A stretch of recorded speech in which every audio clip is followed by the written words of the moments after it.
আসসালামু আলাইকুম।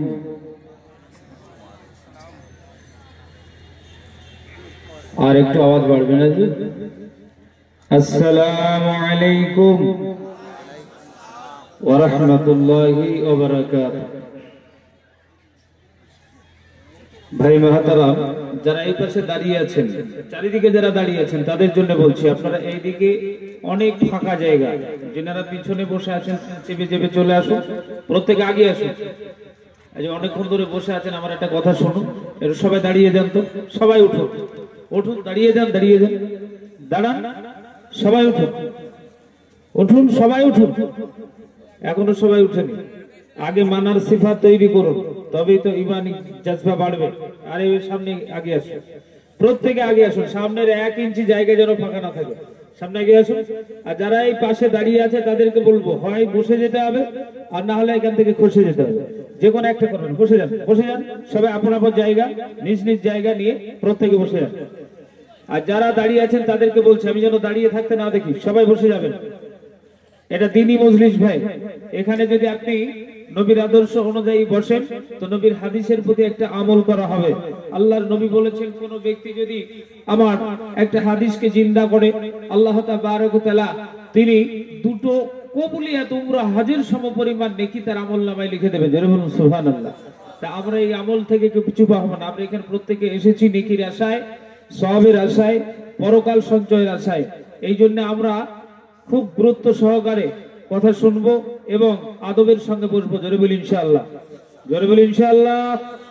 এই পিছনে যারা দাঁড়িয়ে আছে তাদেরকে বলছি, ভাই যুবক এইদিকে চলে আসতে হবে, এইদিকে আসুন আসুন, ভালো না লাগলে চলে যেতে হবে, না হলে এখানে আসতে হবে, বসতে হবে। মাশাআল্লাহ, আল্লাহ পাক রব্বুল আলামিন আমাদেরকে খুব সুন্দর কথা শোনালেন। এই কথাগুলো যা বলেছেন, যদি মাথায় করে বহন করতে দেওয়া হয় কোনো ব্যক্তিকে, এক একটা কথার ওজন 1 কুইন্টালের উপরে, বহন করার মতো ক্ষমতা নাই। এই জন্য আমাদের আমল করার ক্ষমতা আছে, যদি আমরা করবো তো ইনশাআল্লাহ। আওয়াজটা একটু পাতলা করতে হবে ভাই, এই আওয়াজটা একটু মোটা মনে হচ্ছে, একটু পাতলা করুন। তা আমরা শুনেই যাব, আমল করব না। যদি এরকম পরিস্থিতি হয় তাহলে এহ জগৎ পরজগৎ কোনোটাই কামিয়াব নাই, দুটোই অন্ধকার। তা আমরা যতটুকু শুনবো আমলের নিয়তে শুনবো এবং আমল করব। জোরে বলি ইনশাআল্লাহ। আলহামদুলিল্লাহ, আলহামদুলিল্লাহ নাহমাদুহু ওয়া নাস্তাঈনুহু ওয়া নাস্তাগফিরুহু ওয়া নু'মিনু বিহি ওয়া নাতাওয়াক্কালু আলাইহি ونعوذ بالله من شرور أنفسنا ومن سيئات أعمالنا من يهده الله فلا مضل له ومن يضلله فلا هادي له ونشهد أن لا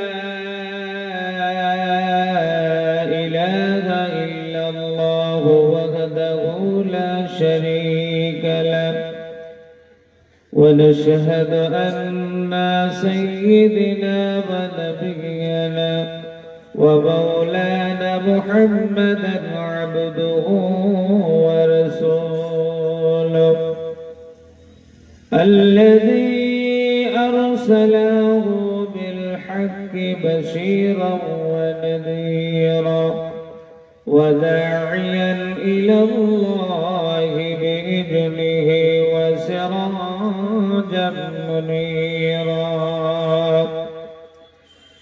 فقد قال الله تبارك وتعالى في كلامه المجيد والفرقانه الحميد أما بعد فأعوذ بالله من الشيطان الرجيم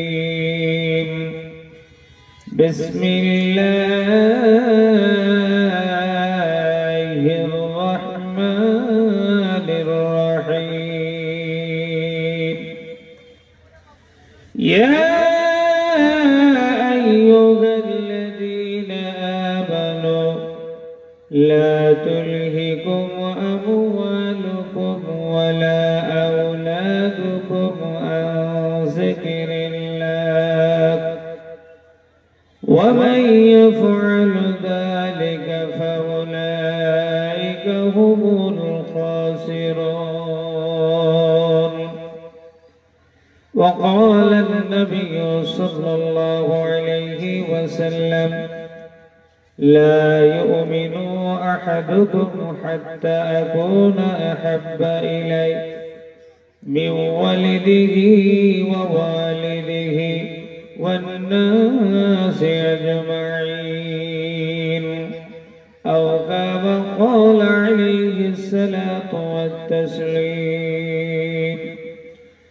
إن الله وملائكته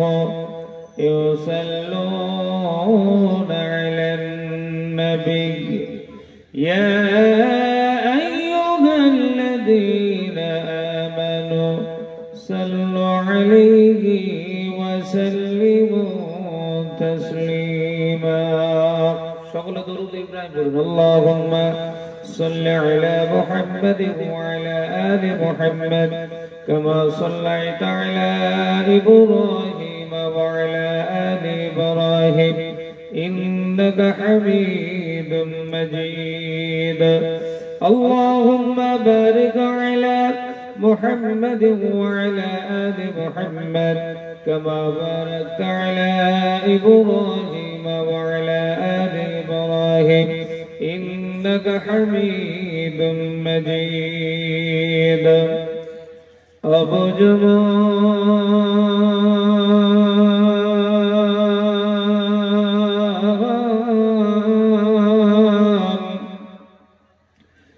کار لگیا تو بھی کر دو دیوارتی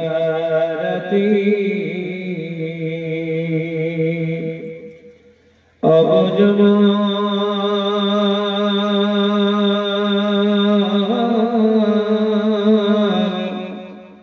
کار لگیا تو بھی کر دو دیوارتی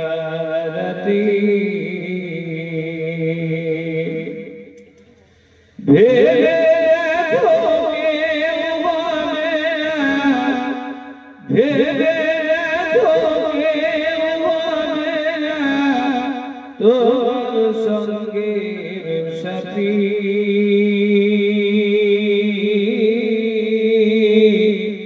कार पिछने तुमी छूटছ दिवारती अबू जमाल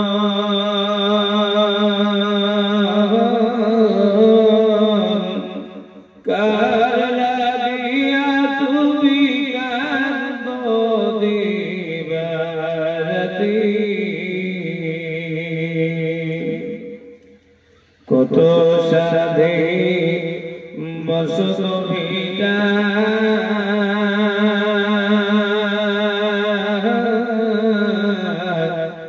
কইরা রঙিন দালান কোঠা কত সাধে মসত ভিটা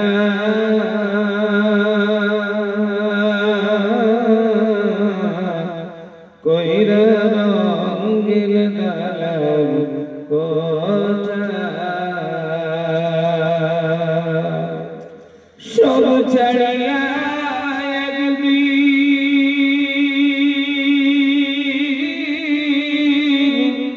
যাইতে হইবে তোমার দিয়া সবই ফাঁকি কার পিছনে তুমি ছুটছ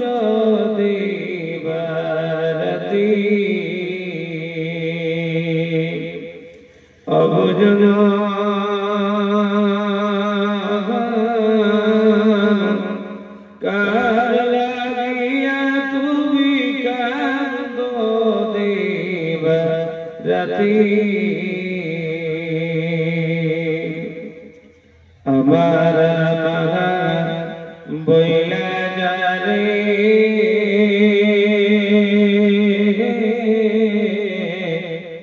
ভাবছো সারা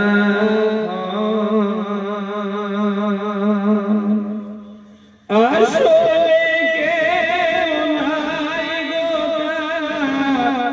কেউ নাই গো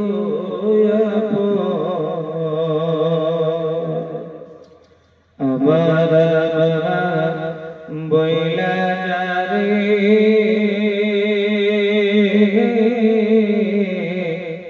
ভাবছো সারা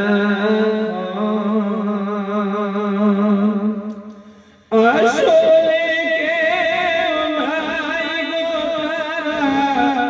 কেউ নাই গো আজ না কাল বুঝে একদিন আজ না কাল বুঝে একদিন নিভলে জীবনবাতি কার পিছনে তুমি ছুটছ দিবারাতি অবুঝ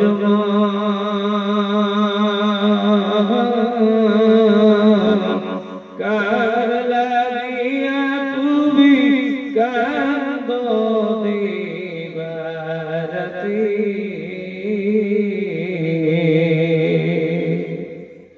আলহামদুলিল্লাহ সমস্ত প্রশংসা সমস্ত তারিফ গুণগান গণকীর্তন আলোচনা আরাধনা স্তর স্তুতি সেই মহান আল্লাহ পাক রব্বুল আলামিনের জন্য যে আল্লাহ পাক আমাদের বিভিন্ন গ্রাম থেকে ঈমানওয়ালা দিনদার পরহেজগার মুত্তাকি ভাই বাবা জীবন মা বোনেদেরকে আনায়ন করে তিনার একটা মূল্যবান রহমতের মজলিসে এবং জান্নাতি বাগানে বসিয়ে কিছু সময় কোরআন হাদিসের কথা বলা এবং শোনার তৌফিক দান করেছেন। এতে আমরা খুশি না বেজার? সবাই বলুন হ্যাঁ। কিছু লোক খুশি আর কিছু লোক বেজার, বুঝলেন? এরা কিছু লোক এসেছে বক্তব্য শ্রবণ করার জন্য, আর কিছু লোক এসেছে বক্তা দেখার জন্য, আর কি কেমন বলে একটু দেখি কায়দা কৌশল কি আছে এইসব দেখার জন্য। তো আল্লাহ তাবারক ওয়া তাআলা আমাদেরকে এই পবিত্র মজলিসে আনায়ন করেছেন, বসিয়েছেন কিছু সময় আমাদের ধৈর্য সহকারে কোরআন হাদিসের কথা বলা এবং শোনার তৌফিক দিয়েছেন। এতে আমরা খুশি তো সবাই? মাশাআল্লাহ।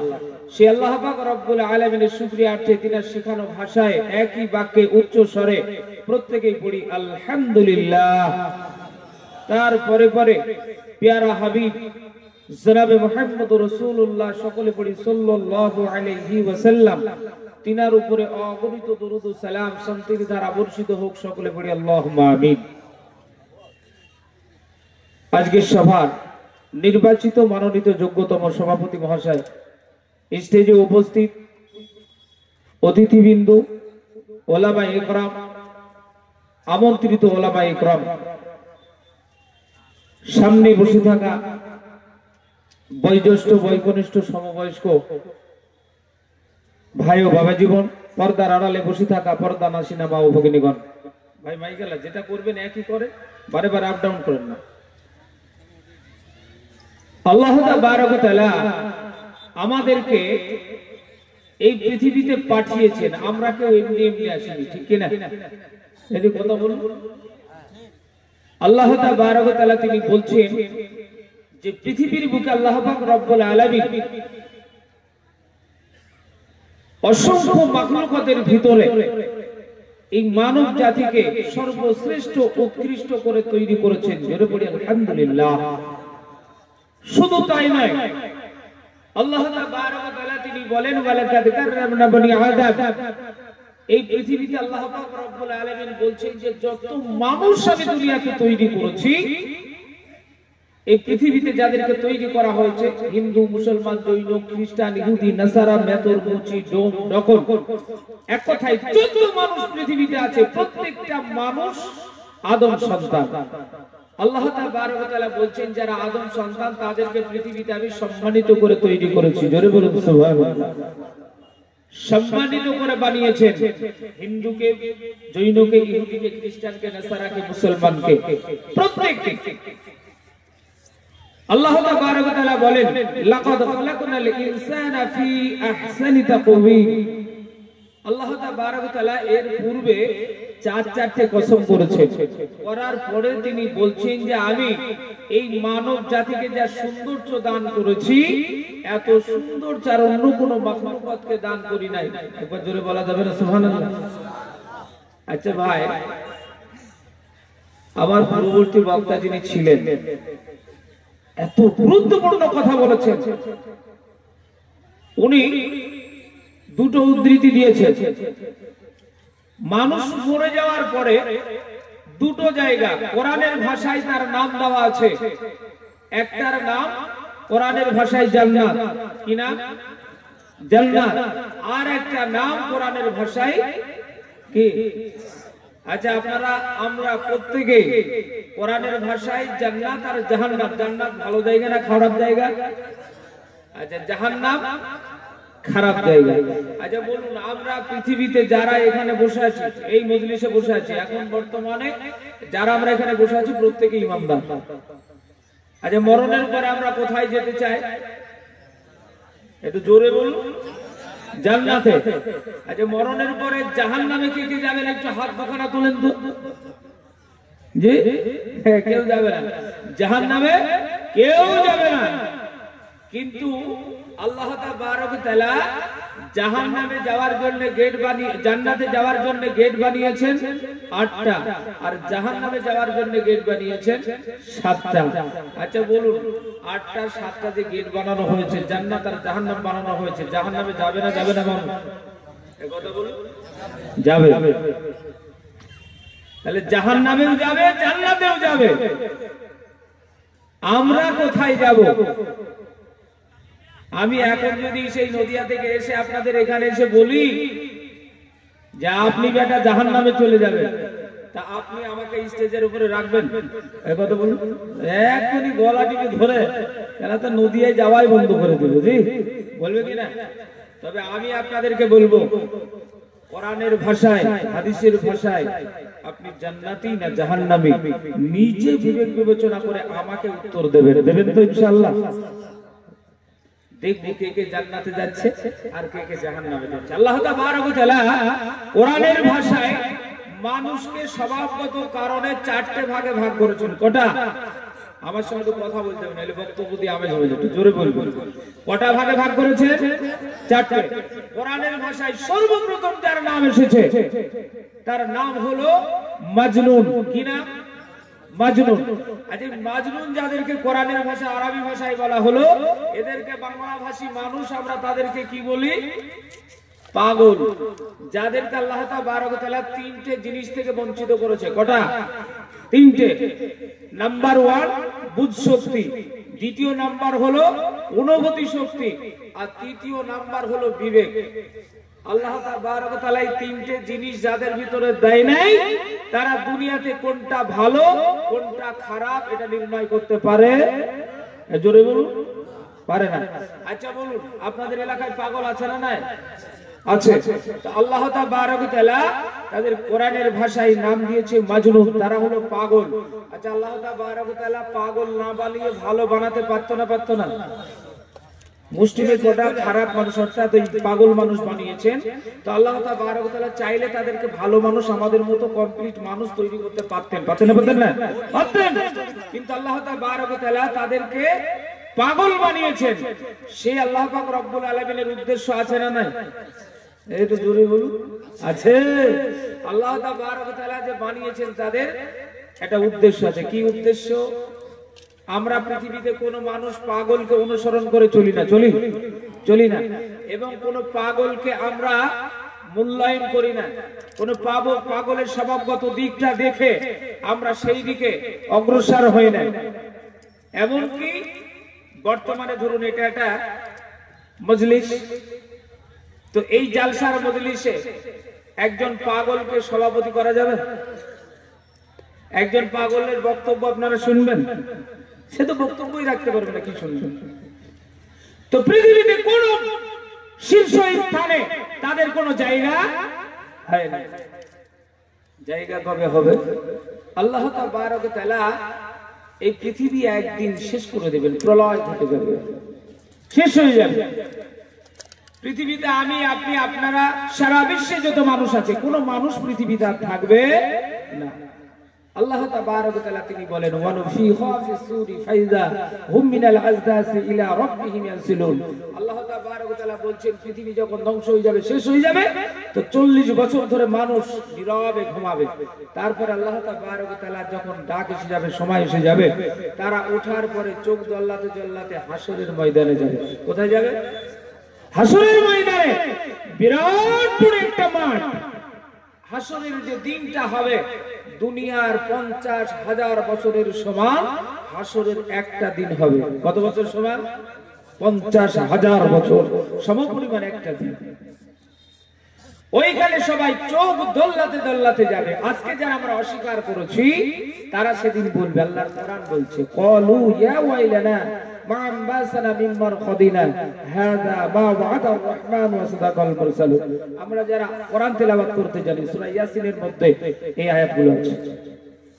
তো সেদিন মানুষ যখন যাবে আর হাসরের মাঠে গিয়ে যখন এরকম ভিড়াভিড় দেখবে, বাকি আমার ভাইয়েরা, সেদিন মানুষ যাবে আর বলবে, এই তো এই কথাগুলো তো নবী রাসূলরা বলেছিলেন, এই কথাগুলো তো নবী রাসূলদের কাছ থেকে শুনে আলেম ওলামারা আমাদের কাছে বার্তা দিয়েছিলেন। আজকে তো বাস্তব দেখছি এটা সত্য। আচ্ছা, কোরআন কি মিথ্যা বলে? কথা বলুন, বলে না তো? কোরআন মিথ্যা বলে না। এবারে আসুন, ওই হাসরের ময়দানে সমস্ত মানুষ উপস্থিত হবে, সারা বিশ্বের মানুষ সেদিন উপস্থিত থাকবে। আদম আলাইহিস সালাম থেকে শুরু করে নিয়ে কিয়ামত পর্যন্ত যত মানুষ আসবে, সেখানে হিন্দু, জৈন, ইহুদি, খ্রিস্টান, মেতর, মুচি, মুসলমান, যা যে সবাই উপস্থিত থাকবে। আল্লাহ তাবারক ওয়া তাআলা ওই সময় আল্লাহ পাক রব্বুল আলামিনের সম্মুখে মানুষগুলো সব আসামির কাটায় কাঠগড়ায় দাঁড়িয়ে যাবে। আল্লাহ পাক রব্বুল আলামিনের সম্মুখে তিন শ্রেণীর মানুষ তারা গিয়ে দাঁড়িয়ে যাবে।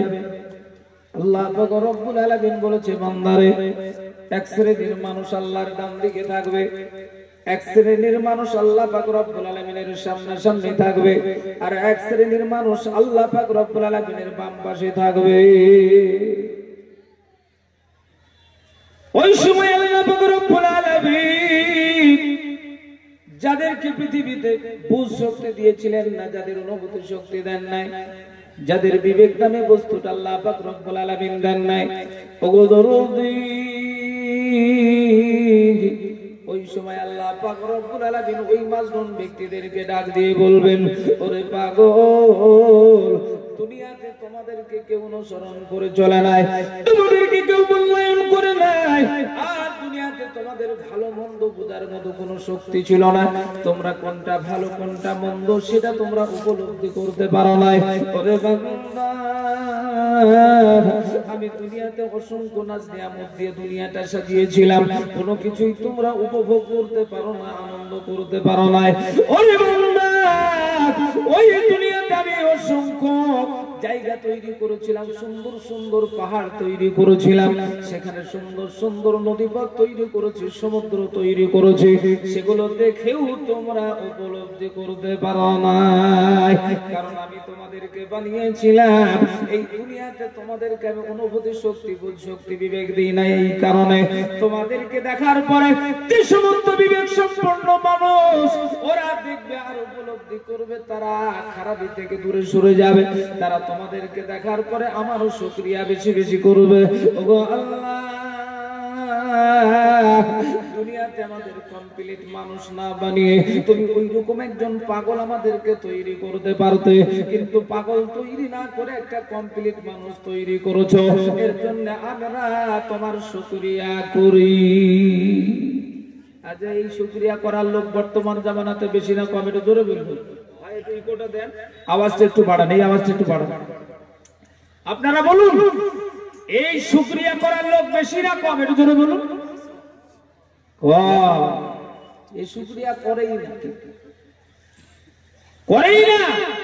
খুব ইমানওয়ালা, যাদের ইমানি জজবা গভীর, তারা ছাড়া এই পাগলের কথা ভাবেই না। একটা গ্রামে যদি পাগল ঢোকে, তা আমরা তাদেরকে সুন্দর খাবার, সুন্দর, আল্লাহ রসুল বলেছেন যে পাগল যদি তোমরা সামনে দেখো, তো তোমরা বাছাইকৃত সুন্দর খাবারগুলো তাদেরকে খাওয়ানোর চেষ্টা করো, আর সুন্দর পোশাক তাদেরকে পরিধান করানোর চেষ্টা করো। কেন? এই পাগলের মূল্য একদিন আল্লাহ তাবারক ওয়া তাআলা দেবে, আর তোমার সম্মুখেই দেওয়া হবে। সেদিন তুমি আফসোস আর আফসোস করবে। পাগলদেরকে দেখে একটু ভালো খাবার দাও আর ভালো পোশাক দাও। আর আমরা তো দুনিয়ার মানুষ, পাগলদের যখন দেখি তখন আমরা তার পিছনে না লাগলেও ছোট ছোট কচি কাঁচা বাচ্চাদেরকে লাগিয়ে দিই, যাও লেলিয়ে দিই, এই পাগলটাকে এই গ্রাম ছাড়া করতো, যা এর পিছনে গিয়ে একটু কাটি দে। ঠিক বলছি না ভুল বলছি? হ্যাঁ, এই পাগলদের পাশায় কাঠি দিয়ে এই পাগলকে এলাকা ছাড়া করে দেয়। এটা আমরা করি। এইবারে আসুন বাপজি আমার, সোনাল্লালেরা, আল্লাহ তাবারক ওয়া তাআলা যেদিন ওই পাগলদেরকে ডেকে আল্লাহ পাক রব্বুল আলামিনের সম্মুখে দাঁড় করিয়ে বলবো, রে পাগল,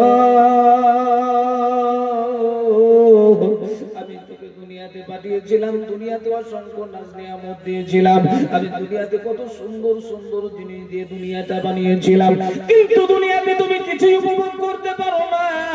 আমি আল্লাহ পাক রব্বুল ইজ্জত আলামিন তোমাদেরকে এই জন্যই বঞ্চিত করেছিলাম, যাতে আমার বান্দা বান্দিরা তোমাকে দেখে, তোমাকে দেখার পরে তারা শুকরিয়া আদায় করে। বান্দা রে, তোমাকে যদি আমি একটা ভালো মানুষ তৈরি করতাম, দুনিয়াতে তুমি একটা সংসার বানাতে পারতে, তুমি সুন্দর একটা মহিলাকে বিবাহ করে তার সঙ্গে ঘর সংসার করতে পারতে, তোমার একটা বিবি হতো, তোমার বাচ্চা হতো, সেখানে তোমার ওয়ারিশ বেড়ে যেত। আমি তা থেকে তোমাকে বঞ্চিত করেছি। তুমি রাতের বেলায় ঘুমিয়ে শান্তি পাও নাই, তুমি কোনটা শীত কোনটা গরম উপলব্ধি করতে পারো নাই, দুনিয়াতে কোনটা ভালো খাবার কোনটা খারাপ খাবার উপলব্ধি করতে পারো নাই। ওরে বান্দা,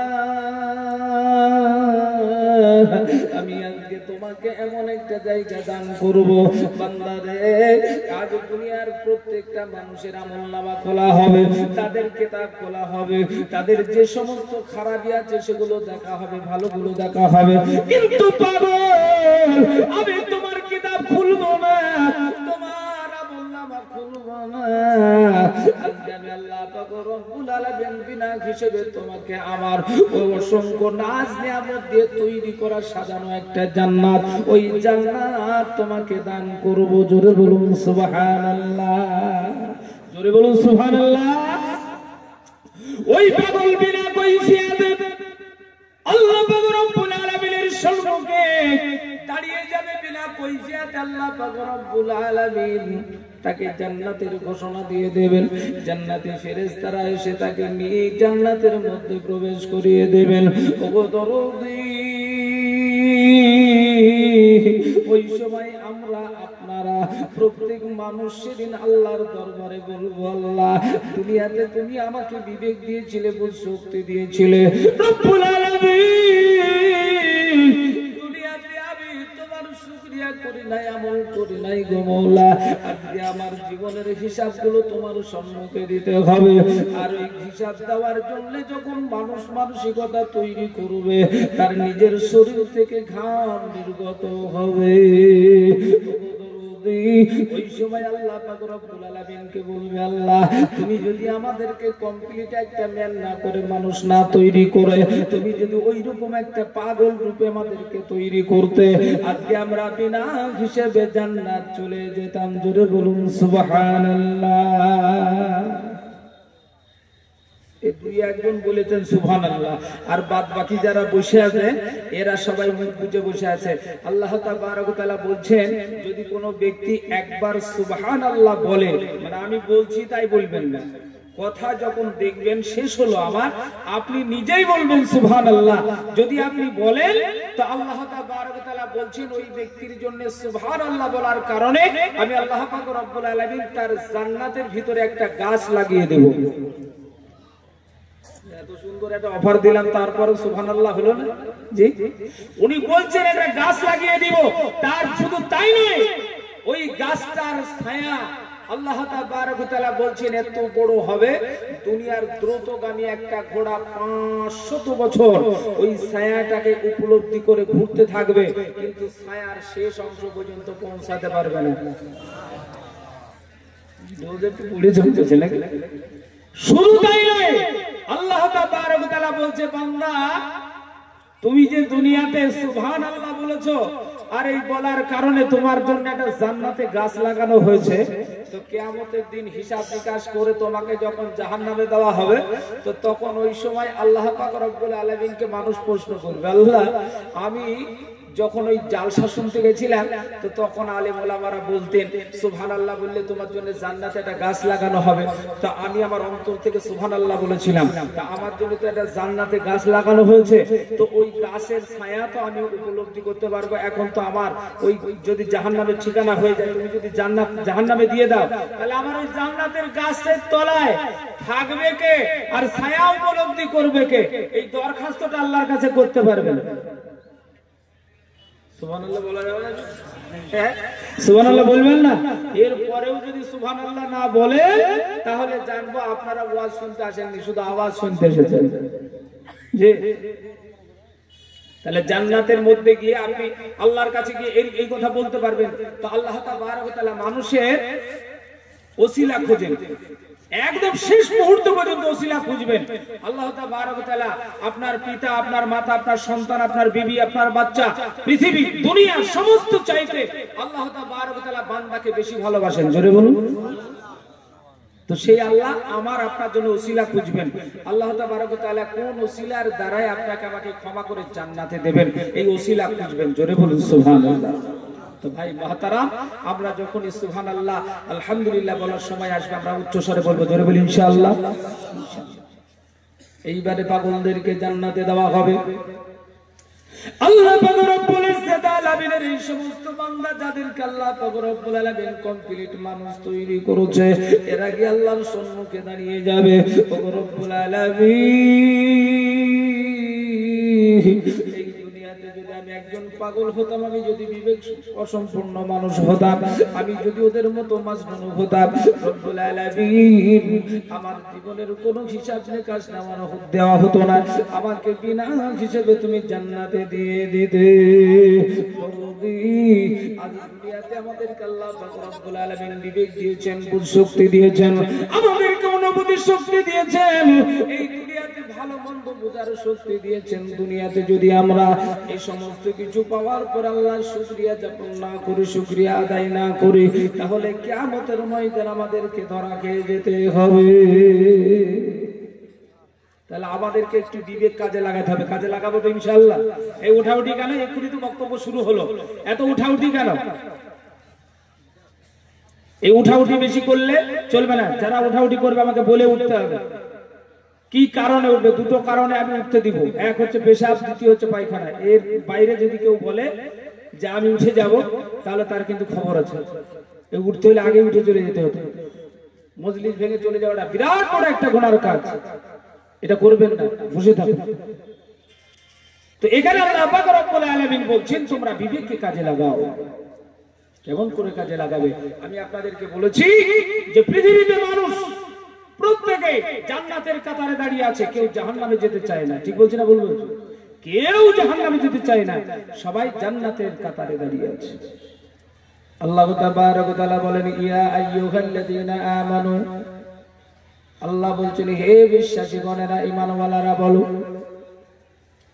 আল্লাহ পাক রব্বুল আলামিন বলছেন হাক্কা তুকাতিহি, তিনি আগে বলেছেন ইয়া আইয়ুহাল্লাযীনা আমানু, এখানে কাদের জন্য বললেন? যারা আল্লাহকে বিশ্বাস করে, যারা আল্লাহ পাক রব্বুল আলামিনকে বিশ্বাস করেছেন, ঈমান এনেছেন, তাদের উদ্দেশ্য করে আল্লাহ পাক রব্বুল আলামিন আয়াতে কারিমা নাযিল করলেন ইত্তাকুল্লাহ, তোমরা আমাকে ভয় করো, আল্লাহকে ভয় করো। কাকে ভয় করো? আচ্ছা, আমরা যারা এখানে বসে আছি আল্লাহকে ভয় করি না? করি না? করি তো, মাশাআল্লাহ। এইবার আল্লাহ বলছেন হাক্কা তুকাতিহি, এখানে বললেন ইত্তাকুল্লাহ, আল্লাহকে ভয় করো, এখানে বলছেন হাক্কা তুকাতিহি, ভয় করার মতো করো। আমরা মুসলমান, এখানে সবাই যদি আমি বলি ভাই হাত তুলে দেখাও তো কে কে তোমরা আল্লাহকে ভয় করো, এখন সবাই আমরা হাত তুলে বলবো আমরা সবাই আল্লাহকে ভয় করি। বলবে না? বলবে না? বলবে। কিন্তু মুসলমান আল্লাহ পাক রব্বুল আলামিন ইমানদারদেরকেই বলেছেন ইত্তাকুল্লাহ, তোমরা আমাকে ভয় করো। এখানে বলছেন হাক্কা তুকাতিহি, ভয় করার মতো করো। ওগো দরদি, আমরা এখানে প্রত্যেকটা মানুষই বলবো আল্লাহকে আমরা ভয় করি। কিন্তু আমি মুসলমান, আজ দেখিয়ে দিতে চাই কোন ব্যক্তি আল্লাহকে ভয় করেন আর কোন ব্যক্তি আল্লাহকে ভয় করেন না। ধরুন এটা আমার মোবাইল, মোবাইলটা আমার, এই মোবাইলটা ধরুন এখানে আছে, আমি এইদিকে ওয়াজ করছি, মোবাইলটা হুজুর চুরি করে নিয়ে চলে গেছে। মানে আমাকে পিছন করে আড়াল করে নেওয়া, এটা চুরির খাতায় পড়ে। পড়ে না? পড়ে না? পড়ে। তো উনি চুরি করে নিয়ে চলে গেছে, মানে চুরি করে নিয়ে গিয়েছে এ কথাটা বলছি, কিন্তু উনি করেননি, আমি বলছি আপনাদের বোঝানোর জন্য। তো উনি নিয়ে চলে গেছে, তো চুরি হয়ে গেল। এইবারে ওই সভাপতি সাহেব দেখেছেন, উনি ধরে ফেলেছেন, ধরে ওখানে আটকালো হলো। এখানকার যে সমস্ত ব্যক্তিরা বসে আছে, উনি এক নাম্বার হচ্ছে হুজুর মানুষ, তারপরে দ্বিতীয় নাম্বার হচ্ছে উনি চোর। আচ্ছা, আপনারা জনসাধারণ যারা এখানে বসে আছেন, চোর ধরা পড়লে ওকে সর্বপ্রথম কি পুরস্কার দেওয়া হবে? গণধুলাই, নাকি? হ্যাঁ, সর্বপ্রথম গণধুলাই দেওয়া হবে। তো ওকে ধরার পরে গণধুলাই, তারপরে ওকে ধরে বেঁধে রাখা হবে। তোর এখন বিচার হবে, তুই মন্ত্রী হয়ে হুজুর হয়ে মোবাইল চুরি করেছিস, তোর এখন বিচার হবে। করবে না? করবে না?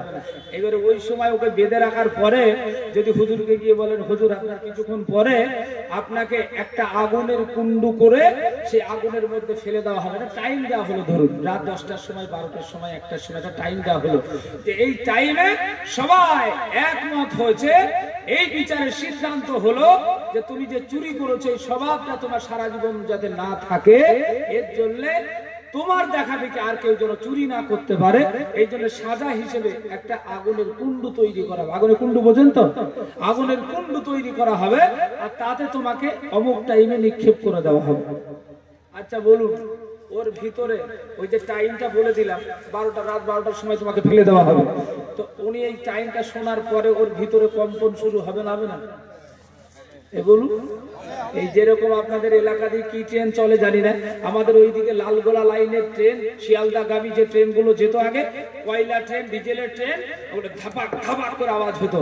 তো ওকে যখন আগুনে ফেলে দেওয়ার কথা বলা হবে, তো ওর ভিতরে মেশিনটা এত জোরে জোরে চলবে, তা আপনি বাইরে থেকে শুনতে পাবেন যে ভিতরে আওয়াজ হচ্ছে। ঠিক বলছে না ভুল বলছে? কম্পন শুরু হয়ে যাবে। এইবারে আপনাদেরকে বলি, আপনারা সবাই বলছেন আমরা আল্লাহ পাক রব্বুল আলামিনকে ভয় করি। আল্লাহ পাক রব্বুল আলামিন বলেছে বান্দারে, দুনিয়াতে আমি আল্লাহ পাক রব্বুল আলামিন মুসলমানের উপরে 5 ওয়াক্ত নামাজকে ফরজ করেছি। কয় ওয়াক্ত? 5 ওয়াক্ত নামাজকে ফরজ করেছি। আল্লাহ পাক রব্বুল আলামিনের নবী জানিয়ে দিলেন, বান্দা এই দুনিয়াতে কোনো ব্যক্তি যদি ইচ্ছাকৃতভাবে 1 ওয়াক্ত নামাজকে কাজা করে দেয়, ওই ব্যক্তির জন্য 80 হুকবা দোজখ প্রস্তুত করা হয়েছে। কত? 80 হুকবা, 2,88,000 বছর তাকে জাহান্নামের আগুনে পোড়ানো হবে, নিক্ষেপ করা হবে, পোড়ানো হবে। কত বছর? 2,88,000 বছর। আচ্ছা বলুন, পৃথিবীতে মানুষ নানান দিক থেকে সমস্ত গুনাহ থেকে তারা যদি বেঁচে যায়, কিন্তু সেই ব্যক্তি যদি নামাজ কাজা করে দেয়, নামাজ যদি না পড়ে, আল্লাহ পাক রব্বুল আলামিন বলেছে বান্দারে ওই এক ওয়াক্ত নামাজের কারণে তোমাকে জাহান্নামে পড়তে হবে। ও মুসলমান, এখানে যারা বসে আছেন, আজ আমি আপনাদেরকে বলতে চাই, হাত উঠিয়ে দেখাতে হবে না, তবে আমরা প্রত্যেকটা মানুষ বলেছে আল্লাহকে ভয় করি। 1 ওয়াক্ত নামাজ কাজা গেলে 80 হুকবা দোজখ, 80 হুকবা দোজখের সমান সমান 2,88,000 বছর জাহান্নামের আগুনে পোড়াতে হবে।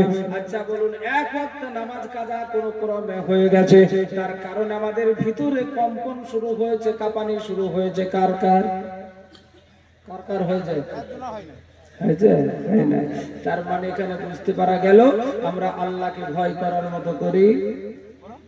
5 ওয়াক্ত নামাজ জীবনে কাজা হয়ে গেছে, সারা দিনে 5 ওয়াক্ত নামাজ পড়ি নাই, নীল নির্লজ্জর মতো আল্লাহর সামনে দিয়ে আমরা ঘোরাঘুরি করি। আচ্ছা বলুন, একটা মোবাইলের কারণে আপনাকে মার দেওয়া হলো, বেঁধে রাখা হলো, বিচার শেষ না হওয়া পর্যন্ত আপনার কোনো ছাড় নেই। আচ্ছা বলুন, আল্লাহ তাবারক ওয়া তাআলার কাছে দৈনন্দিন 5 বার অপরাধ করে যারা নামাজ পড়ে না, আচ্ছা বলুন তাদেরকে আল্লাহ তাবারক ওয়া তাআলা কোনোদিন কাঠি দিয়ে বলেছে এই তুই নামাজ পড়িস না, অপরাধী তোর ঘুম হবে না? বলেছে? বলে না। আল্লাহ তাবারক ওয়া তাআলা বলে না। মুসা আলাইহিস সালামের জামানায় মুসা আলাইহিস সালাম যখন তার কওমের কাছে গিয়ে বলল যে তোমরা একত্ববাদের স্বীকার করো আর আমি যে নবী মুসা আমাকে তোমরা নবী বলে মানো, তারা কেউ মানতে চায় না। মুসা আলাইহিস সালাম জাবালে তুর পাহাড়ে গিয়ে আল্লাহর কাছে বলছেন আল্লাহ তোমার কাছে আমি ফরিয়াদ করি। বলে কি? বলে আল্লাহ আমি আমার কওমেদের কাছে গিয়ে তোমাকে একত্ববাদের কথা বলে আমাকে নবী বলে দাবি করে নবীর কথা বলি, কিন্তু তারা আমাকে মানে না, তোমাকে মানে না, তোমাকে স্মরণ করতে চাই না, তোমাকে মানে না। আল্লাহ আমি এই জন্য তোমার কাছে ফরিয়াদ করি মাবুদ, মেহেরবানি করে ভালো ভালো যে সমস্ত ব্যক্তিরা আছে যারা আমাকে মানে তোমাকে মানে তাদেরকে তুমি বাঁচিয়ে রাখো, আর যারা খারাপই করে তাদেরকে তুমি ধ্বংস করে দাও। আল্লাহ বলছে মুসা তুই পাগল টাগল নাকি? পাগল? আচ্ছা আল্লাহ পাক রব্বুল আলামিন চাইলে ভালোগুলোকে বাঁচিয়ে রেখে খারাপগুলোকে মেরে দিতে পারে না? পারে না? পারে। তো মুসা আলাইহিস সালামকে বলছে মুসা তুমি কি পাগল টাগল নাকি, মাথা খারাপ হয়ে গেছে? বলে কেন আল্লাহ? আমি একবার পেরেশান। আল্লাহ বলছেন মুসা রে আমি ইচ্ছা করলে পারি ভালোগুলোকে বাছাই করে করে বাঁচিয়ে রাখতে আর খারাপগুলোকে শেষ করে দিতে। ওরে মুসা আমি যদি দিন না তৈরি করতাম রাতের কোনো কদর থাকতো না, মূল্য থাকতো না। আমি যদি রাত তৈরি না করতাম দিনের কোনো মূল্য থাকতো। আল্লাহ বলে বান্দা এই দুনিয়ার জগতের উপরে খারাপও থাকবে ভালোও থাকবে, তবেই তো জমবে নাকি? খারাপও থাকবে ভালোও থাকবে। আমার যখন কোনো গজব আমি দুনিয়াতে নাজিল করব, যখন কোনো গজব আসবে তখন ভালোও মরবে খারাপও মরবে। কিছু কিছু মুসল্লি আছে জানেন, এই মুসল্লিরা নামাজ পড়ে, নামাজ পড়ার পরে যদি একটু জ্বরে আক্রান্ত হয় তো আল্লাহকে বলে আল্লাহ তুমি আমাকেই জ্বর দিয়েছ। হ্যাঁ ও তো বেনামাজি আছে, শুধু বিড়ি ফুকে আজান হয় আর বিড়ি ফুকে, ওদেরকে কি জ্বর জ্বালা দিতে পারো না? আমি 5 ওয়াক্ত নামাজ পড়ে তুমি আমাকেই দিয়েছি। বলে না? বলে বলে আল্লাহ বলছে বান্দা আমি ইমানদারদেরকে মাঝে মধ্যে পরীক্ষা করি তারা ঈমান আছে না গেছে, এটা পরীক্ষা করার জন্য আমি মাঝে মধ্যে তাদেরকে রোগ বৃদ্ধি বালা মুসিবত দিয়ে পরীক্ষা করি। জোরে বলুন সুবহানাল্লাহ। গুনাহ হয়ে যায় মানুষের, আল্লাহ বলছেন ইমানদারের গুনাহ আমি জ্বরের মাধ্যমে ছোট ছোট গুনাহগুলোকে মাফ করে দিই। জোরে বলা যাবে আল্লাহ মাফ করে দেয়। তো ভাই বাহাতারাম ইনি বলছেন যে আমি 5 ওয়াক্ত নামাজ তোমাদের প্রতি ফরজ করেছি, যারা 1 ওয়াক্ত নামাজ কাজা করবে তো আমি 80 ভোগবা দুজক দেব। আচ্ছা বলুন কোন মুসলমান আজ পর্যন্ত 1 ওয়াক্ত নামাজ কাজা করে আমরা আল্লাহর ভয়ে আমাদের ভিতরে কম্পন শুরু হয়েছে? হয় না। তাহলে কেমন ভয় করবে? আল্লাহ তাবারক ওয়া তাআলা বলছেন হাক্কা তুকাতিহি, ভয় করার মতো করো। আল্লাহ বলছেন ওয়ালা তামুতুন্না, ততক্ষণ পর্যন্ত তোমরা মৃত্যুবরণ করো না, ইল্লা ওয়া আনতুম মুসলিমুন, যতক্ষণ পর্যন্ত তোমরা পূর্ণাঙ্গ মুসলমান হবে। জোরে বলুন সুবহানাল্লাহ। আল্লাহ এখানে মৃত্যুবরণ করতে নিষেধ করছেন কতদিন? যতদিন তোমরা পূর্ণাঙ্গ মুসলমান না হবে। ও মুসলমান একটু কান খুলে শুনে নেন, আপনি ইমানদার আছেন না গেছেন? আল্লাহ পাক রব্বুল আলামিনের নবীর কাছে গিয়ে কিছু সাহাবা বললেন ওগো নবী কে ইমানদার আর কে বেঈমান পার্থক্য বুঝবো কি করে? এটা তো আমরা কিছুই বুঝতে পারছি না। আল্লাহ পাক রব্বুল আলামিনের নবী বললেন কি করে বুঝবে? সমাধান দিয়ে দিচ্ছি শোনো। দুনিয়ার জগতের উপরে পানি মাপার একটা যন্ত্র আছে, দুনিয়াতে তেল মাপার একটা যন্ত্র আছে, মানুষের জ্বর মাপার একটা যন্ত্র আছে, মানুষের প্রেসার মাপার একটা যন্ত্র আছে, মানুষের হার্ট মাপার একটা যন্ত্র আছে। ওগো সাহাবারা, এই ঈমান মাপার যন্ত্র আল্লাহ পাক রব্বুল আলামিন দুনিয়াতে দিয়েছেন। আমি ঈমান মাপার যন্ত্রর নামটা তোমাদেরকে বলে দিই, তোমরা সহজেই তাদেরকে বুঝে নিতে পারবে কে ঈমানদার আর কে বেঈমান। কে বললেন? আল্লাহর নবী। তিনি বলছেন সাহাবারা টেনশন করো না, দুনিয়াতে বিভিন্ন যন্ত্র দ্বারা বিভিন্ন কিছু মাপা হয়, কিন্তু ঈমান মাপার যন্ত্র আল্লাহ তাবারক ওয়া তাআলা দিয়েছেন। কি যন্ত্র? আল্লাহ তাবারক ওয়া তাআলা বলছেন, আল্লাহর নবী বলছেন বাইনাল আবদি বাইনাল কুফরি তারকুস সালাহ। আল্লাহ পাক রব্বুল আলামিনের নবী বললেন সাহাবারা শোনো, এই দুনিয়াতে যারা নামাজ পড়বে, যারা নামাজ পড়ে তারা হলো ঈমানদার, যারা নামাজ পড়ে না তারা ঈমানদার। জোরে বলুন নাই। তাহলে যারা নামাজ পড়ে না এই কজন বলেছেন? সামনে বোধহয় যে কটা নামাজ পড়ে এই কটা বলেছে, আর যারা নামাজ পড়ে না ওরা ভুলেনি। ওরে চালাক, বুঝলেন? দুনিয়াতে মানুষ খুব চালাক। এ বলছে আমি নামাজ পড়ি না, যদি বলি তাহলে ওই খাতায় পড়ে যাবো রে, এ কথা বলা যাবে না। যারা নামাজ পড়ে তারা ঈমানদার। কে বললেন? নবী। তিনি বলছেন যারা নামাজ পড়ে তারা ঈমানদার, আর যারা নামাজ পড়ে না তারা ঈমানদার নয়। আচ্ছা বলুন, আপনাদের এলাকায় যে যে এলাকা থেকে এসেছেন আপনারা, আপনাদের এলাকার ইমাম সাহেবগণ তিনারা যদি মসজিদের মেম্বারে উঠে বলে বাইনাল আবদি বাইনাল কুফরি তারকুস সালাহ, এই কথাটা বলেছেন নবী, তো এখানে ইমাম সাহেবের পবিত্র জবান থেকে বললো যে নামাজ পড়ে সে ঈমানদার, যে নামাজ পড়ে না সে বেঈমান, যদি মসজিদে বলে, তাহলে ইমাম সাহেবকে কদিন ভাত কাপড় দিয়ে রাখবেন? রাখবে? ওরে শালা, তুমি আমাদেরই খাও, আমাদেরই পড়ো, আর তুমি আমাদের উপরে আঙুল উঠা, বলবে না? বলবে না জি? কিন্তু আল্লাহ তাবারক ওয়া তাআলার নবী বলেছেন ইমাম সাহেবের কি দোষ ভাই? আপনি আজকে গায়ের জোরে, ক্ষমতার জোরে, রাজনীতির জোরে আজকে যদি ইমামের উপরে আঙুল উঠান, আপনার ঈমান আছে না গেছে একবার তলিয়ে দেখেছেন? আছে? ঈমান আছে? আল্লাহর নবীর সাহাবারা যখন বসে আছেন, বিশ্ব নবী আমার ওখানে সাহাবাদের সম্মুখে বক্তব্য রাখছেন। একজন আল্লাহর নবীর সাহাবা বিশ্ব নবীকে বললেন, নবী গো, আমি জান্নাত কামাই করতে চাই, জান্নাতে যেতে চাই, শুদ্ধ ঈমান এনেছি, কিছুদিন হলো ঈমান এনেছি, ওগো নবী, তবে আমি খুব দরিদ্র মানুষ, খুব গরিব মানুষ, নবী গো, আপনি মেহেরবানি করে আমাকে এমন একটা আমল শিখিয়ে দিন, এমন একটা আমলের কথা বলুন যে আমলের বিনিময়ে আমি আল্লাহর জান্নাতে যেতে পারবো। জোরে বলুন সুবহানাল্লাহ। কিসের বিনিময়ে জান্নাতে যেতে চাইলেন? কি চাইলেন? আপনার ওয়াজ শুনছেন না? আমল। আমল ছাড়া জান্নাতে যাওয়া যাবে? যাবে না। আপনারা কথা বলছেন না কেন গো? হ্যাঁ, কথা বলুন। আল্লাহ তাবারক ওয়া তাআলার নবীকে বলছেন, নবী, আমি আল্লাহর জান্নাতে যেতে চাই, কিন্তু এমন একটা আমল আমাকে শিখিয়ে দিন, আমলটা যেন বড় না হয়, শর্ট আমল হয়, যে আমল করে আমি আল্লাহর জান্নাত কামাই করতে পারি, জান্নাতে যেতে পারি। কত বড় মনের আশা, চিন্তা করুন। জোরে বলুন সুবহানাল্লাহ। আল্লাহর নবী বললেন, উনি ফার্স্ট বলেছেন, নবী গো, দুনিয়াতে আমি খুব দরিদ্র মানুষকে দেখা মানুষ সত্য ঈমান এনেছি, ওগো নবী, তবে আমার মনের খুব বড় তামান্না, মনের বড় আশা, আমি আল্লাহর জান্নাতে যাব। নবী গো, এমন একটা আমল আমাকে শিখিয়ে দিন যে আমলের বিনিময়ে আমি জান্নাতে যাব। ও মুসলমান, আল্লাহ রব্বুল ইজ্জত আলামিনের নবী তিনাকে একটা শর্ট আমলের কথা শিক্ষা দেবেন। দুনিয়াতে দেখবেন দুই শ্রেণীর মানুষ দুনিয়াতে বড় ব্যস্ততা দেখায়। এক নাম্বার যারা বড় ধনাঢ্য ব্যক্তি, যারা ধন সম্পদওয়ালা, ওই ব্যক্তি দুনিয়াতে ব্যস্ততা দেখায়। নেতা নেত্রী যারা আছে তারা বড় ব্যস্ততা দেখায়। তাদেরকে যদি নামাজের কথা বলা হয়, তাদেরকে যদি নামাজ সম্পর্কে ধারণা দেওয়া হয়, তারা বলে, হুজুর গো, আমাকে তো নামাজ পড়ার কথা বলছেন, আমার আশায় বিষয় সম্পত্তি দেখতে দেখতে সময় চলে যায়, আমি নামাজ পড়ার সময় বের করতে পারি না।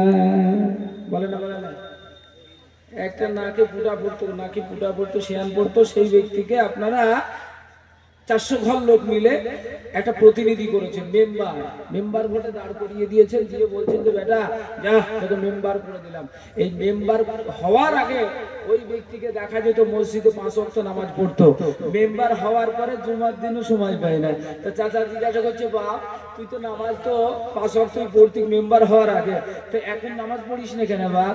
তো ও বলছে, বেটা আব্বা শোনো, আগে তো আমার খুব সময় ছিল, আর এখন এই মেম্বার হয়ে যাওয়ার পরে আমি এত ব্যস্ত হয়ে গেছি না, আমার আর নামাজ পড়ার সময় বের করতে পারছি না গো। কিসের ব্যস্ত জানেন? এই পরের উপকার নিয়ে ব্যস্ত নয়, এই ব্যস্ত হচ্ছে নিজে কখন খাবো, কার কোথায় ঘাবলা আছে, কোন জায়গাটায় ফাঁক ফোকর আছে, সেখান থেকে যদি 2 পয়সা খেয়ে নিতে পারি, ওইটা রাত্রে বসে বসে কম্পিউটারে লোড করে, ওর মেমোরিতে লোড করে, পরের দিন সকালবেলায় গিয়ে সেইখানে ঝঙ্কা মারবে। ঠিক বলছি না বলবো? হ্যাঁ, এই ব্যস্ততাই এ নামাজ পর্যন্ত ছেড়ে দেয়, একবারে পুরো শুক্রবার পর্যন্ত বন্ধ হয়ে যায়, জুমার নামাজও পড়ে যায়। আর এক শ্রেণীর মানুষ, গরিব শ্রেণীর মানুষ, একদম দরিদ্র মানুষ, খেটে খুটে খায়, ওরা বলছে হুজুর গো আমাদেরকে যে নামাজ পড়ার কথা বলছেন, আমি নামাজ পড়বো কি করে? আমি একা, আমার 5টা অপস্যা আছে, আমি বিবি বাল বাচ্চা নিয়ে খুব ব্যতিব্যস্ত থাকি, এদের আহার জোগানোর জন্য আমার খুব ব্যতিব্যস্ত থাকতে নামাজ পড়ার সুযোগই হয় না। তো এরা যখন বলে, আল্লাহ তাবারক ওয়া তাআলা বলছে, বান্দা তুমি যদি 5 ওয়াক্ত নামাজ পড়ো, তো সবচাইতে তোমার সবচাইতে বড় সমস্যা যেটা, সেটার নাম হলো রুজি, তোমার পেটের খাবার। আমি আল্লাহ তাবারক ওয়া তাআলা স্বয়ং এই নামাজ পড়ার কারণে আমি আল্লাহ পাক রব্বুল আলামিন তোমার রুজির দায়িত্বটা আমি নিয়ে নেব। আল্লাহ জোরে বলুন সুবহানাল্লাহ। জি এইবারে বল, নবীর সাহাবা আল্লাহর নবীকে বললেন, নবী গো ছোট্ট একটা আমল আমাকে দেন, যে আমলের বিনিময়ে আমি জান্নাতে যাব। আমার আল্লাহ পাক রব্বুল ইজ্জত আলামিনের নবী বললেন, 5 সালাওয়াতিন মাররা। আল্লাহ পাক রব্বুল আলামিনের নবী বললেন, ও সাহাবা শোনো, এই দুনিয়াতে তোমাকে আমি বড় কোনো আমল দেব না, যেহেতু তুমি দুর্বল মানুষ বলেছো, দরিদ্র মানুষ, এই জন্য তোমাকে আমি একটা শর্ট আমলের কথা বলে দিলাম। তুমি যদি জীবনে আমল করতে পারো, যদি বাস্তবায়িত করতে পারো, আমি আল্লাহর নবী সার্টিফিকেট দিলাম, তুমি আল্লাহর জান্নাতে চলে যাবে। জোরে বলুন সুবহানাল্লাহ। কি বললেন? 5 সালাওয়াতিন মাররা। তিনি বললেন, ও সাহাবা, এই দুনিয়ার জগতের উপর এমন একটা আমলের কথা বললাম, এই দুনিয়াতে তুমি যদি 5 ওয়াক্ত নামাজ টাইম টু টাইম পড়তে পারো, তুমি পাবন্দির সঙ্গে যদি 5 ওয়াক্ত নামাজ পড়তে পারো, আমি আল্লাহর নবী সার্টিফিকেট দিলাম, তুমি আল্লাহর জান্নাতে চলে যাবে। জোরে বলুন সুবহানাল্লাহ। জোরে বলুন নারে তাকবীর। মাশাআল্লাহ। তো 5 ওয়াক্ত নামাজ আমাদেরকে জান্নাত নিয়ে যাবে, জাহান্নাম থেকে বাঁচিয়ে দেবে। আর সেই নামাজ আমরা মুসলমান না পড়ে শুধু রাস্তায় দাঁড়িয়ে, মসজিদ আজান হচ্ছে আর আমরা রাস্তায় দাঁড়িয়ে দাঁড়িয়ে বিড়ি ফুঁকছি, সিগারেট ফুঁকছি, তাস খেলছি। মুসলমান করে না? করে না? করে। তারপরেও এরা বলে আমরা ইমানদার। জি, এখনো দাঁড়িয়ে আছে কাতারে। কোন কাতারে? জান্নাতের কাতারে। জিজ্ঞাসা করলি বলে আমি জান্নাতে যাব। হ্যাঁ, এখনো জান্নাতের কাতারে দাঁড়িয়ে আছে। কত বড় পাগল!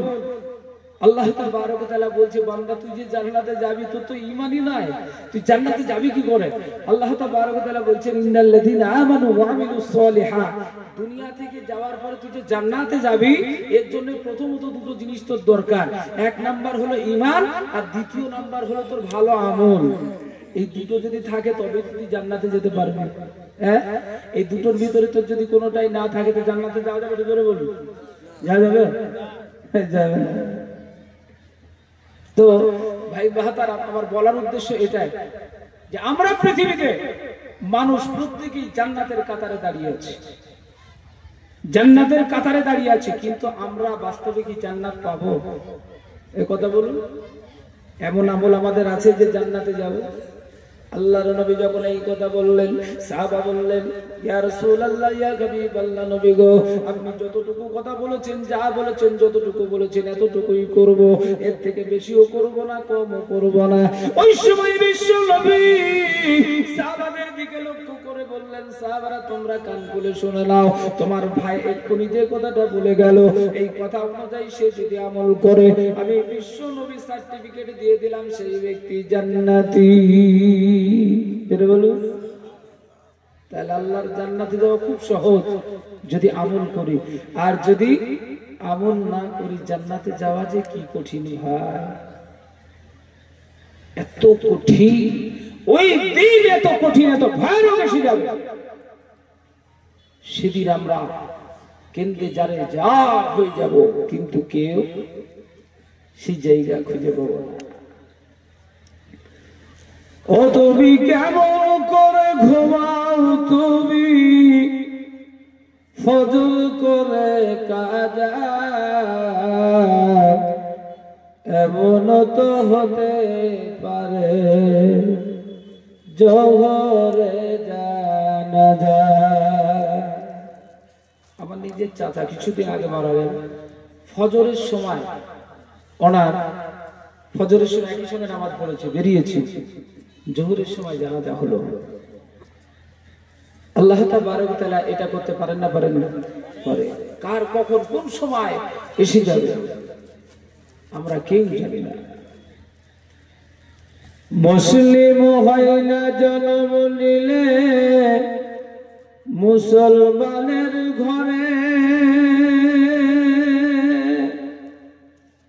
কাফের মুমিন তফাতটা হয় সালাতের উপরে। ও মানুষ সালাতের উপরে, এই জীবনে হয় যেন, এই জীবনে হয় যেন নামাজ তোমার কাজা, এমন তো হতে পারে জোহরে জানাজা।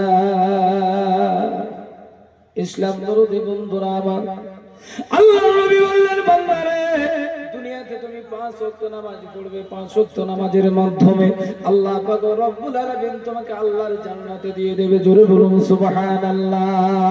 ওগো দরদি, আজকে যারা দুনিয়াতে নামাজ পড়ে তারাও বলে ইমানদার, যারা নামাজ পড়ে না তারাও বলে ইমানদার। যারা নামাজ পড়ে তারাও জান্নাতের কাতারে আছে, যারা বেনামাজি তারাও জান্নাতের কাতারে আছে, ঠিক কি না? জান্নাতের কাতারে আছে। কিন্তু মুসলমান, আমাদের নামে মুসলমান হয়ে আমরা জান্নাতের কাতারে যতই দাঁড়িয়ে থাকি না কেন, আমরা কোনদিন আমল ছাড়া জান্নাতে যেতে পারবো না। এই জন্য মুসলমান আমাদের প্রত্যেককে আমল করা দরকার আছে না নাই? আছে, করবো তো ইনশাআল্লাহ। জি, এবারে আসুন, বর্তমান জামানায় মুসলমান আজকে আমরা লাঞ্ছিত, অপমানিত, ঘৃণিত। কেন? আমাদের কর্মদোষী চলা রাস্তায় আমরা নিজেরাই ভুল করছি, এই জন্য আমরা সব জায়গায় লাঞ্ছিত, সব জায়গায় অপমানিত। আজকে আমাদের সরকার আমাদের যে সমস্ত সয় সম্পত্তি ছিল সেগুলো সব করে নিচ্ছে, একের পর এক নিতেই আছে।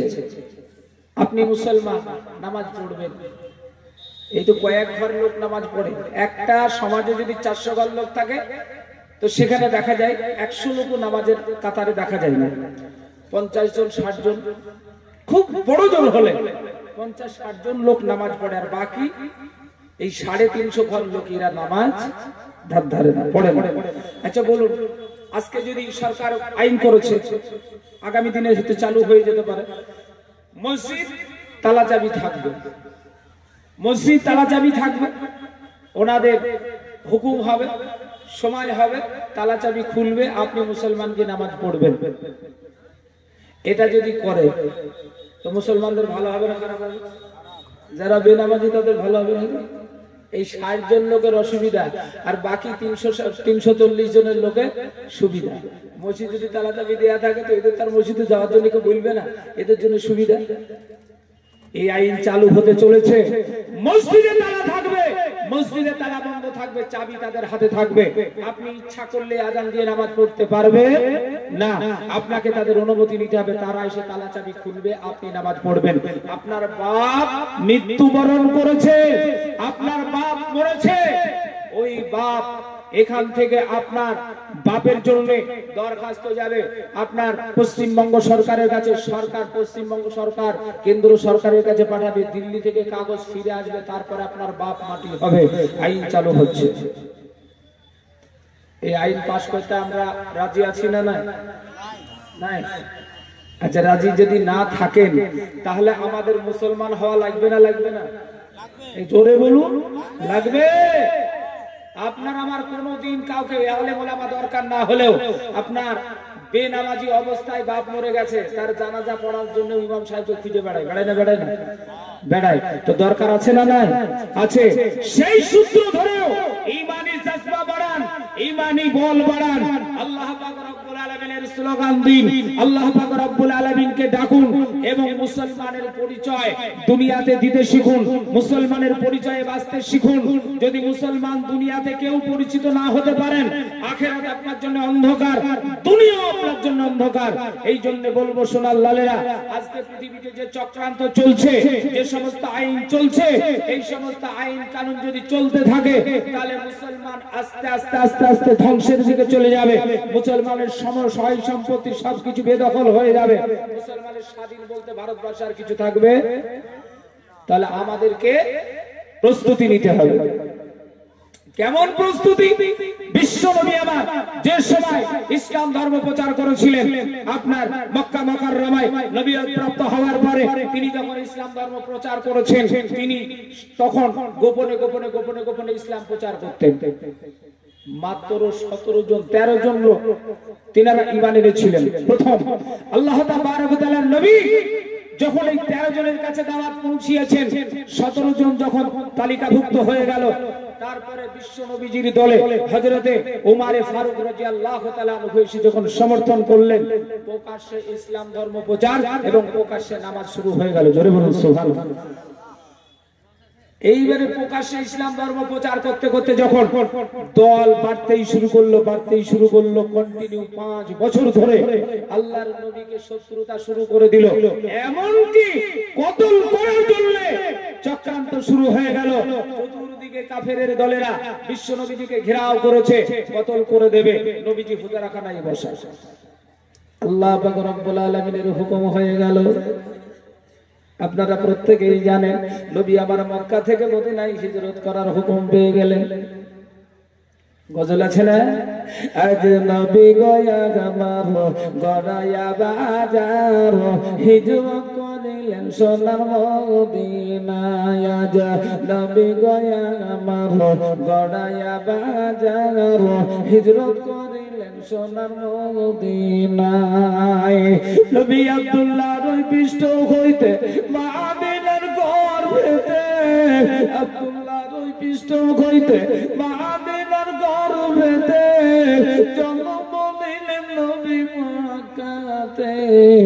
নবী গয়া আমার গড়ায়া বাজার, শুইয়া আছেন সোনার মদিনায়। নবী বলেন হযরত আলী বিছানায় আছে খালি, নবী বলেন হযরত আলী বিছানায় আছে খালি, শুইয়া যাও তুমি আমার বিছানায়। নবী গয়া আমার গড়ায়া বাজার, শুইয়া আছেন সোনার মদিনায়। আজ নবী গয়া আমার গড়ায়া বাজার, হিজরত করিলেন সোনার মদিনায়। সেই নবীর নামে দরুদ পড়িলে, সেই নবীর নামে দরুদ পড়িলে হাবিয়া দো যখন বিয়া যায়।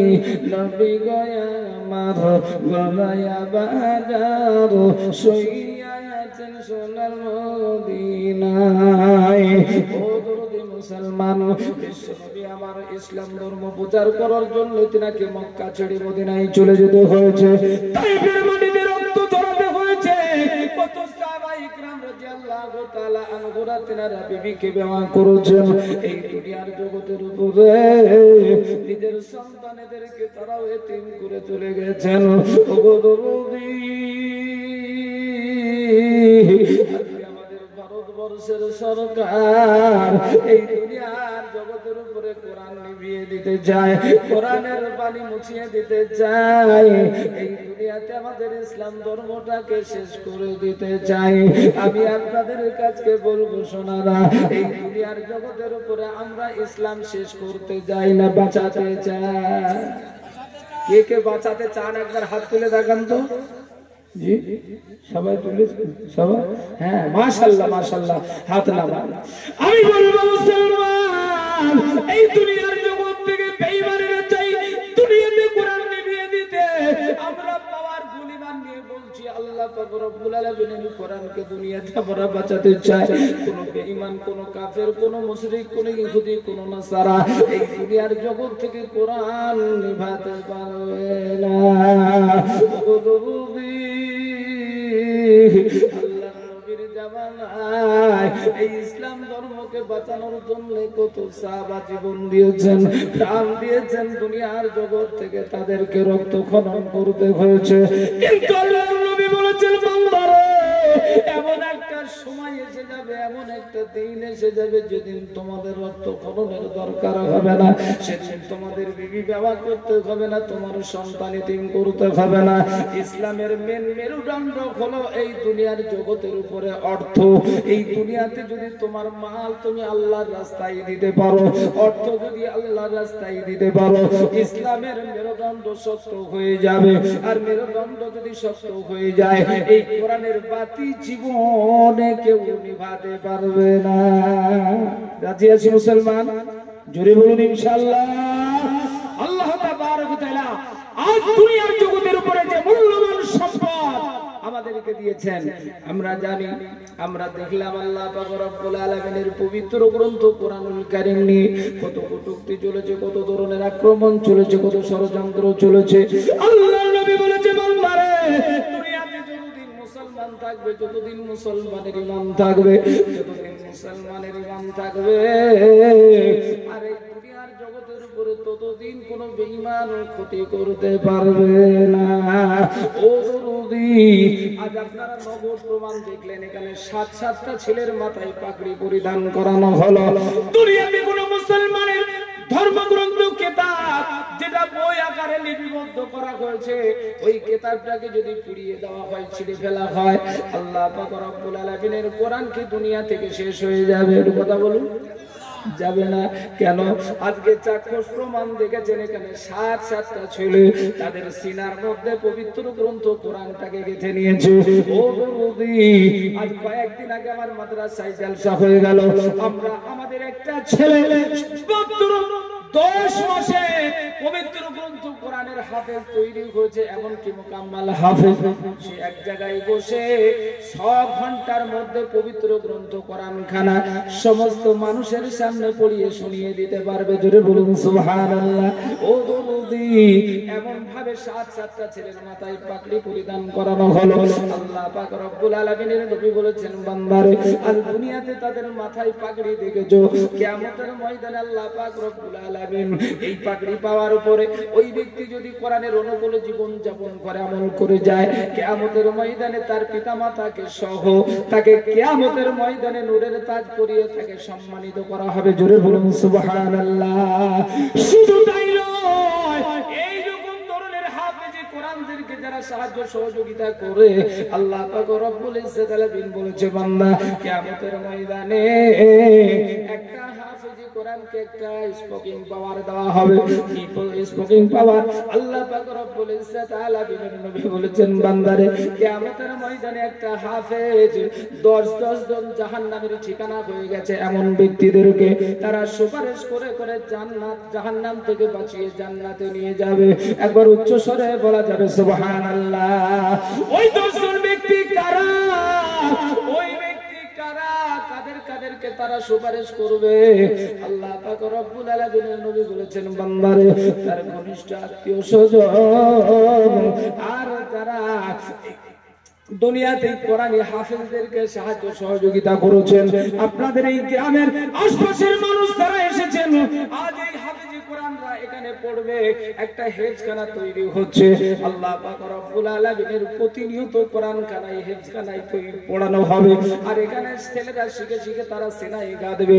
আল্লাহ পাক রব্বুল আলামিনের নবী বলেন যে ঘরটাতে আল্লাহর কোরআন তেলাওয়াত হয়, মেঘমালা যেমন বর্ষণ হয়, পানি ফোঁটা যেমন ঝপঝপ করে পড়ে, ওই রকম ধরনের আল্লাহর রহমত ওই ঘরটাতে ঝপঝপ করে পড়ে। জোরে বলুন সুবহানাল্লাহ। ও দরুদি, ওই ঘরখানা তৈরি হবে, অর্থের খুব সংকট।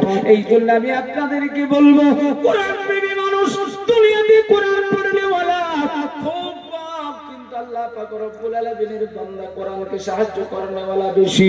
আর দুনিয়াতে বলবো দরুদি,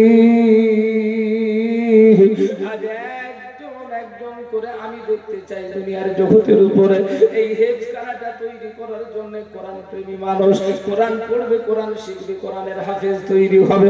কিয়ামতের ময়দানে আপনার জন্য সুপারিশকারী হয়ে যাবে। আল্লাহ পাক রব্বুল আলামিনের এমন কোন বান্দা আছেন ইনশাআল্লাহ। আমি অল পশ্চিমবঙ্গের বাইরেও কয়েকটা রাজ্যে আমি চলাফেরা করি। আমি মুসাফির হালাতে ডেলি থাকি, মুসাফির হালাতে। আমি আপনাদেরকে বলবো, শোনা,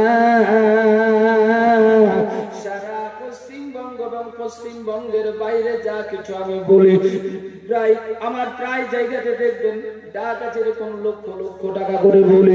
আমি আপনাদেরকে বলবো, এই এলাকার মানুষ যারা আপনারা উপস্থিত হয়েছেন, আজ লক্ষ লক্ষ নয়, কোটি কোটি নয়, লক্ষ লক্ষ নয়, আমি আপনাদের কাছে বলবো, শোনা, ইসলামের 5টা স্তম্ভ, এই 5 জন ব্যক্তিকে সর্বপ্রথম আমি দেখব এই কোরআনের বালাখানা তৈরি করার জন্য ইনশাআল্লাহ। বলে সর্বপ্রথম একজন ব্যক্তি আল্লাহ পাক রব্বুল আলামিনের রাস্তায় 50,000 টাকা দিয়ে বলবেন, হুজুর আমি দুনিয়াতে মাল চাই না, এই দুনিয়াতে আমার ধন সম্পদ চাই না, আমি আল্লাহর কোরআন বাঁচাতে চাই, কোরআন জিন্দা রাখার জন্য আমি আল্লাহর রাস্তায় 50,000 টাকা দেব।